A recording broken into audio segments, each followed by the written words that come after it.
Everybody. My name is Meg. It was really nice to meet everyone in the classroom this week, and I look forward to getting to know everyone a little bit more over the next few months. I got out of the teaching game about 10 years ago, so my skills are a little bit analog, and also I'm just a bit analog myself. So I haven't got any of the sort of spreadsheet games and the square box thinking, my husband calls it. I'm not a square box thinker, which is an advantage for teaching small children and a disadvantage in general life. But I tried to think of something that maybe wasn't as commonly used, or maybe is looks over for other things. So I use Pinterest a lot with my kids. When the pandemic hit, we were in England, so we had 4 months of very strict lockdown with a 3-year-old, which meant I had to find ways to entertain him day in and day out, very heavily pregnant. And I needed to find lesson plans and easy things to do and activities.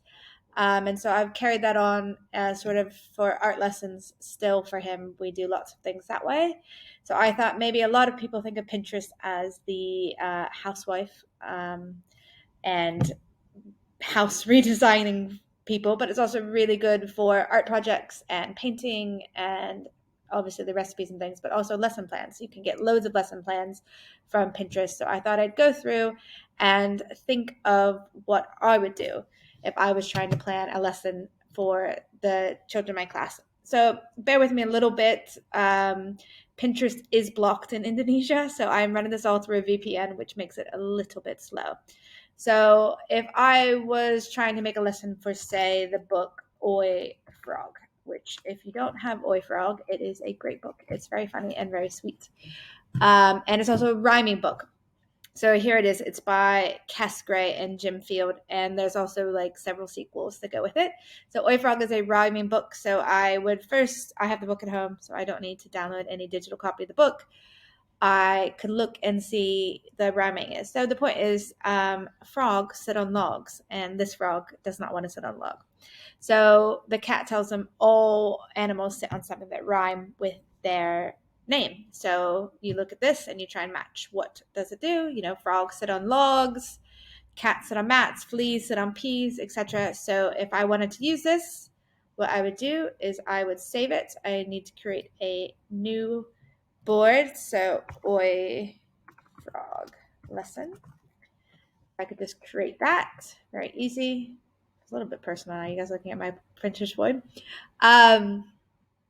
But so that is saved there. And then in the future, if I want to save other things, like I want to do other rhyming worksheets, so I could just look up a short vowel rhyme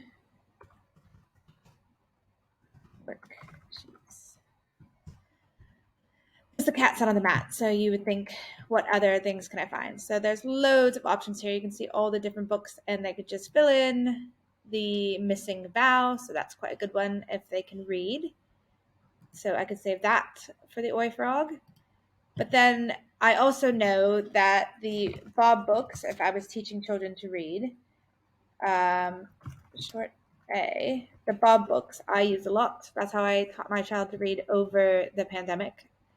And I can look, I actually know that it's the Matt book. That is a short A. So the cat sits on the mat in Oi Frog, and Matt sits on Sam in the Matt book. So here I can see I can get all of these worksheets downloading for free. I just have to click through the link. So I can save that to my profile, to my Oi Frog lesson, and I can click through that.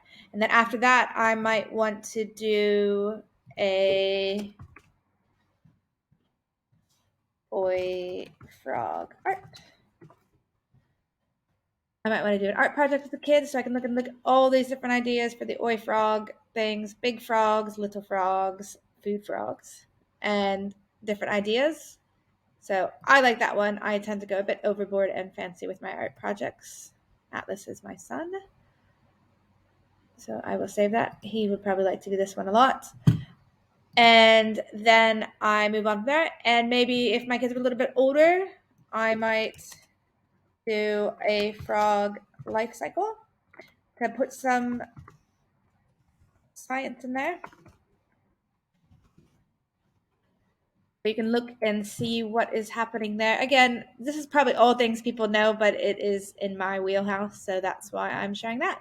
So there's an easy life cycle and a whole lesson plan for that. So I can save that, and then if I want to see my lesson plan, I can just click on my pins and go somewhere up at the top. There's Oi Frog lessons, and I can see all my pins for this lessons.